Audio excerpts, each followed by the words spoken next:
Olá, a todos, bem-vindos. Neste vídeo, eu vou te mostrar como instalar o aplicativo SONOS ACE para seus fones de ouvido no seu dispositivo Android.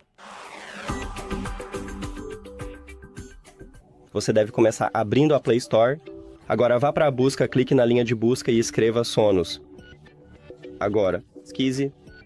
E você deve instalar este aplicativo. Fones de ouvido. Role para baixo. Aceitar. Não agora.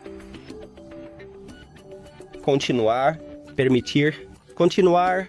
Enquanto usa o aplicativo. Continuar. Permitir. E conseguimos! Obrigado por assistir a este vídeo. Se você achou útil, por favor, considere se inscrever no canal e deixar um like no vídeo. É realmente importante para nós. Até mais!